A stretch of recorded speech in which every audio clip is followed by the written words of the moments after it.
2016 में एक अजीबो-गरीब show Netflix पर आया। एक ऐसा शो जिसने 80s की यादें, छोटे शहर के राज और सुपरनैचुरल हॉरर वापस ले आया।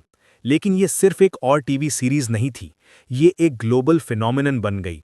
डंजन्स एंड ड्रैगन से लेकर डेमोगॉगन्स तक, स्ट्रेंजर थिंग्स ने लोगों के दिल जीत लिए, 80s को दोबारा जिंदा कर दिया और स्ट्रीमिंग को हमेशा के लिए बदल दिया। ये है स्ट्रेंजर थिंग्स का पूरा सफ़र, 2016 से 2025 तक, उसका उरूज, उसकी विरासत और हॉकिंस का आखिरी चैप्टर। हॉकिंस इंडियाना के एक शांत शहर में कुछ अजीब होने वाला था। सब कुछ एक आम रात से शुरू हुआ। एक लड़का अचानक गायब हो जाता है, एक सीक्रेट गवर्नमेंट लैब अपने अंधेरे तजुर्बे छुपा रही होती है और एक और दुनिया की ताकत जमीन के नीचे हरकत में आती है। जो चीज़ 2016 में एक छोटी सी नेटफ्लिक्स शो के तौर पर शुरू हुई थी, वो जल्दी ही एक ऐसी कहानी बन गई जो पूरी नस्ल को डिफाइन कर गई। दोस्ती, खौफ और अननोन के खिलाफ जंग का सफ़र। यह है स्ट्रेंजर थिंग्स का उरूज। सीजन 1 यहाँ से सब कुछ शुरू होता है। एक लड़के विल बायर्स के गायब होने की कहानी और उसके दोस्तों का झुंड जो उसे कभी छोड़कर नहीं गए। माइक, लूकस और डस्टिन सिर्फ बच्चे थे, सोसाइटी के आउटकास्ट्स, सपने देखने वाले और डंजन मास्टर्स, जो एक ऐसी मिस्ट्री में फंस गए जो उनके तसव्वुर से बाहर थी। जब उनकी मुलाकात एक लड़की से होती है जिसके सर के बाल मुंडे हुए थे और उसके हाथ पर एक नंबर लिखा होता है, सब कुछ बदल जाता है। 11 सिर्फ एक खोई हुई बच्ची नहीं थी, वो एक चाबी थी, एक हथियार जो गवर्नमेंट के तजुर्बे से बना था, और एक ऐसी दुनिया से परेशान थी जिसका नाम था दी अपसाइड डाउन।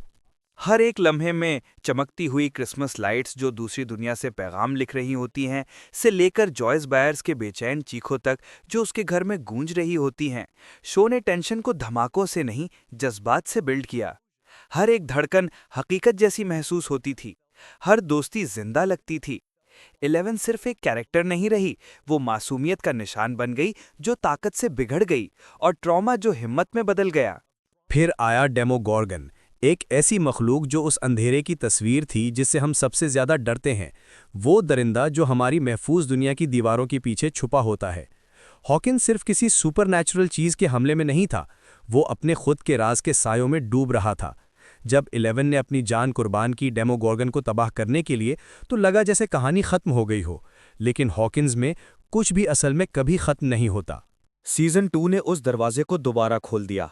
वाकई तौर पर 1 साल गुजर चुका था, लेकिन पहले सीजन के निशान अभी तक नहीं मिटे थे। विल वापस आ गया था, लेकिन उसके अंदर कुछ बदल गया था। अपसाइड डाउन अब भी वहां था, हमारी दुनिया में घुलकर अपनी डार्कनेस फैला रहा था। माइंड फ्लेयर आसमान के ऊपर मंडला रहा था, बहुत बड़ा, और देख रहा था जैसे कोई तूफान जो बरसने का इंतजार कर रहा हो। बच्चे बड़े हो रहे थे, उनकी मासूमियत धीरे धीरे खत्म हो रही थी जब नए डर उनकी जिंदगी में आने लगे। मैक्स आई, एक तेज पुरएतमाद नहीं चेहरा जिसने ग्रुप का पूरा बैलेंस हिला दिया, और हंसियों और हैलोवीन कॉस्ट्यूम्स के नीचे कुछ और गहरा था, ट्रॉमा। 11, जिसे हॉपर ने एक दूर कैबिन में छुपा रखा था, कनेक्शन के लिए तरस रही थी। उसका रिश्ता हॉपर के साथ, एक टूटा हुआ आदमी जो एक गुमशुदा बच्ची में बेटी ढूंढ रहा था, शो के सबसे इमोशनल मोमेंट्स में से एक था। अब ये मॉन्स्टर्स के बारे में नहीं था, ये हीलिंग के बारे में था। जब विल उस चीज से लड़ रहा था जो उसके दिमाग में घुस गई थी, टाउन की कमजोर शांति बिखरने लगी। पोजेशन, पैरानोया और सैक्रिफाइस एक दूसरे से मिल गए।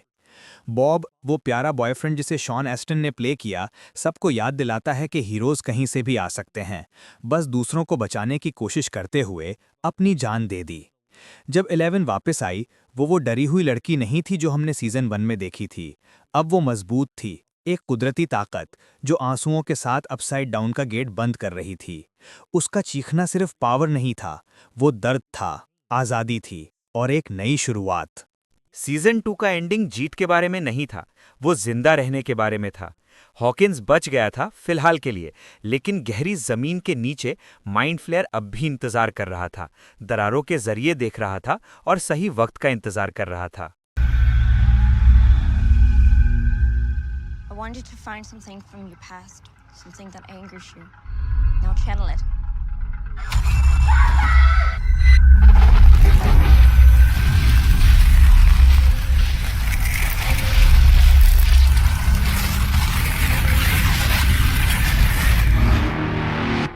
11.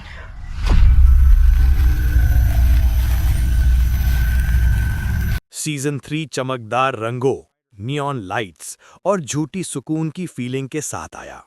अब बच्चे टीनेजर्स बन चुके थे, थोड़े ऑकवर्ड, जज्बाती और मोहब्बत और तब्दीली के रास्ते ढूंढ रहे थे। हॉकिंस में गर्मी का मौसम आ गया था और उसके साथ एक नया मॉन्स्टर जो सायों में छुपा हुआ था। स्टार कोर्ट मॉल सब कुछ का मरकज बन गया, एक चमकदार कमर्शियल जन्नत जिसके नीचे कुछ खौफनाक छुपा था। जब फैमिलीज ऊपर शॉपिंग कर रही होती थीं, तो नीचे रशियंस एक और दरवाजा अपसाइड डाउन के लिए ड्रिल कर रहे थे। माहौल बदल गया था, सब कुछ पड़ा, ज्यादा शोर शराबा और बिल्कुल सिनेमैटिक लग रहा था। लेकिन अंदर से कहानी अब भी उन्हीं चीजों के बारे में थी, दोस्ती, मोहब्बत और खोने का। 11 और माइक की जवान मोहब्बत, हॉपर का एक बेहतरीन बाप बनने का जद्दोजहद और जॉयस का बेचैन एहसास कि कुछ गलत हो रहा है, सब कुछ असली लगता था, जज्बात से भरा हुआ, चाहे उनके इर्द गिर्द कितनी भी तबाही क्यों ना मची हो। फिर आया बिली। पहले एक बुली था, अब माइंड फ्रेयर का मोहरा बन गया। उसका बदलना, एक अटैकर से एक विक्टिम तक, दिल तोड़ देने वाला था। उसके गुस्से के पीछे दर्द छुपा था और आखिर में उसको मिल गई मुकम्मल माफ़ी। जब बिली ने अपनी जान दे दी 11 और दूसरों को बचाने के लिए, उसकी मौत किसी भी मॉन्स्टर के चीखने से ज़्यादा असर कर गई। इसने हमें याद दिलाया कि स्ट्रेंजर थिंग्स कभी सिर्फ बुराई को हराने के बारे में नहीं था, ये अंधेरे में इंसानियत ढूंढने के बारे में था। स्टार कोर्ट मॉल में आखिरी जंग बिल्कुल सिनेमैटिक ब्रिलियंस थी। फायरवर्क्स, आंसू और एक्सप्लोजन्स जो डायमेंशंस के बीच की जंग को रोशन कर रहे थे। और जब हॉपर ब्लास्ट में गायब हो गया तो लगा जैसे सब कुछ खत्म हो गया हो। 11 का लेटर, उसकी आवाज़ जो उसके जहन में गूंज रही थी, सीरीज के सबसे इमोशनल लम्हों में से एक था। गलतियां करो, उनसे सीखो, और जब जिंदगी तुम्हें दुख दे, क्योंकि देगी ही, दर्द को याद रखो, दर्द अच्छा है। ये सिर्फ 11 के लिए एडवाइस नहीं था, ये हम सब के लिए एक पैगाम था। महीने गुजर गए, बायर्स फैमिली और 11 हॉकिंस छोड़ गए और पहली दफा ग्रुप अलग हो गया। लेकिन कहानी खत्म नहीं हुई, क्योंकि बुराई असल में कभी नहीं मरता, वो बस इंतजार करता है। फिर आया सीजन 4, ज्यादा अंधेरा, लंबा और ज्यादा पावरफुल, जो किसी ने एक्सपेक्ट नहीं किया था। बच्चे अब बच्चे नहीं रहे, वो जख्मों से भरे, दूरी और गम से अलग हो गए थे। 11 अपनी पावर्स खो चुकी थी, हॉपर गायब था, मौत का अंदाजा था, और हॉकिंस अब भी हॉन्टेड था। लेकिन अपसाइड डाउन से एक नया बुराई उठी, उसका नाम था वेक्ना। वेकना सिर्फ एक और मॉन्स्टर नहीं था, वो पर्सनल था, वो इंसानी था। उसकी शुरुआत सीधा 11 से जुड़ी हुई थी, एक लड़का जो उसी लैब से था, लेकिन ताकत, नफरत और गुस्से ने उसे बिगाड़ दिया था। सीजन 4 ने सिर्फ दांव नहीं बढ़ाए, उसने स्ट्रेंजर थिंग्स की हदें तोड़ दी। अब ये दोस्ती और अंधेरे की लड़ाई नहीं रही, ये दोष, ट्रॉमा और फैसलों के बोझ की कहानी थी। जब वेकना ने अपने शिकारों को खौफनाक नज़ारों और हड्डियां तोड़ देने वाली दहशत से निशाना बनाया, शो ने अपना सबसे मशहूर लम्हा पेश किया। मैक्स, जो अपनी जिंदगी बचाने के लिए भाग रही थी, यादों और दुख के समुंदर से गुजरते हुए मौत से बच गई, रनिंग अप दैट हिल की आवाज़ के साथ।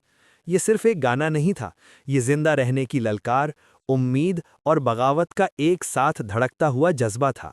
ये मंजर अफसाना बन गया, एक याद दिलाने वाली चीज़ कि अंधेरे के सबसे गहरे लम्हों में भी हमेशा एक रोशनी होती है जिसके लिए लड़ना चाहिए। इसी दौरान हॉपर जिंदा था, एक रशियन जेल में कैद, नाकाबिले तसव्वुर दर्द सह रहा था। उसका सफ़र एक कफारा बन गया। वो आदमी जो कभी बेबस महसूस करता था, अब जंजीरों में बंद होकर मॉन्स्टर से लड़ रहा था। उस बेटी के प्यार से भरपूर जो समझती थी कि वो मर चुका है। और आखिर में जब जॉयस ने उसे दोबारा ढूंढ लिया, तो ऐसा लगा जैसे कायनात ने आखिरकार थोड़ी सी रहम दिखा दी।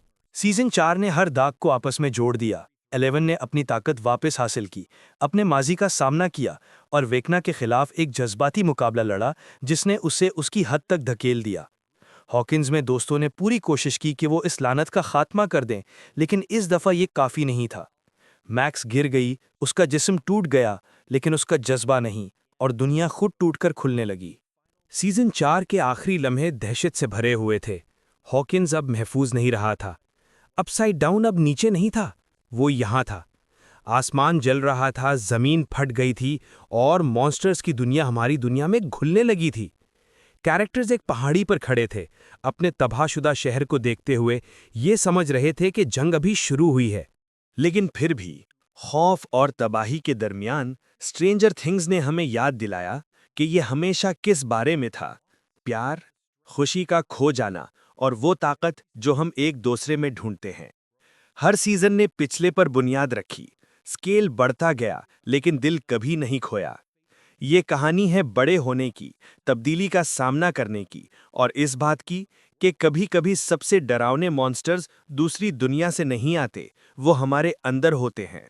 विल के गायब होने से लेकर 11 की ताकत तक, हॉपर की कुर्बानी से मैक्स के गिरने तक, हर लम्हा इस मोड़ तक लाया है। हॉकिंस के लिए आखिरी जंग। वो कैरेक्टर्स जिनके साथ हम बड़े हुए अब बच्चे नहीं रहे। वो सिपाही हैं, जिंदा बचने वाले हैं। वो हीरोज हैं जो ट्रॉमा से गढ़े गए हैं और दोस्ती के रिश्तों में बंधे हुए हैं। और अब जब दुनिया लरज रही है और साया फैल रहा है, एक सवाल बाकी रहता है। कैसे खत्म करते हो एक कहानी जो इतने लोगों के लिए इतनी अहमियत रखती है? डफर ब्रदर्स ने वादा किया है कि सीजन 5 आखिरी होगा। उस दास्तान का आखिरी बाब जो एक गायब लड़के और एक झिलमिलाती रोशनी से शुरू हुई थी। लेकिन स्ट्रेंजर थिंग्स में एंडिंग्स कभी असल में खत्म नहीं होती। हर अलविदा के पीछे एक नई पहेली छुपी होती है। हर खामोशी में कुछ वापस आने का इंतजार होता है। और जब हम आखिरी सीजन की तरफ देखते हैं, एक बात यकीनन साफ है। हॉकिंस की कहानी सिर्फ मॉन्स्टर्स और पावर्स के बारे में नहीं है, ये हमारे बारे में है। बड़े होने, छोड़ देने और उन लोगों के साथ अंधेरे का सामना करने के बारे में जो जिंदगी को लड़ने के काबिल बनाते हैं।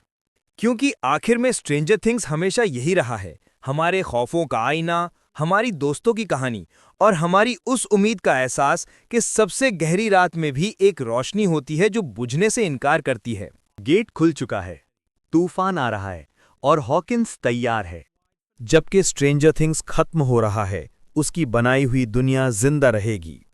नेटफ्लिक्स ने पहले ही कई स्पिन-ऑफ्स का ऐलान कर दिया है, जिनमें एक एनिमेटेड सीरीज और एक स्टेज प्ले शामिल है जो अपसाइड डाउन की नई कहानियों को एक्सप्लोर करेगी। डफर ब्रदर्स ने अपना स्टूडियो भी शुरू कर लिया है, अपसाइड डाउन पिक्चर्स, ताकि ये यूनिवर्स और ज़्यादा बढ़ाया जा सके। स्ट्रेंजर थिंग्स की विरासत जिंदा रहेगी, सिर्फ उसके कैरेक्टर्स के जरिए नहीं, बल्कि उन यादों के जरिए जो उसने लाखों फैंस को दी हैं। एक गुमशुदा म्यूटेंट जो अपने सवालों के जवाब ढूंढ रहा था, से लेकर एक वॉरियर, एक मेंटर और आखिर में एक अफसाना, स्ट्रेंजर थिंग्स का ये सफ़र असल कहानी सुनाने का जादू है। बताओ, तुम्हारा पसंदीदा वर्जन कौन सा है स्ट्रेंजर थिंग्स का? अगर तुम्हें ये सफ़र सिनेमैटिक हिस्ट्री के जरिए पसंद आया हो तो लाइक, सब्सक्राइब और बेल प्रेस करना मत भूलना, ताकि तुम देख सको और भी कमाल के एवोल्यूशंस अपने फेवरेट मूवी आइकन्स की। मैं हूं अजीज और ये था the evolution of stranger things.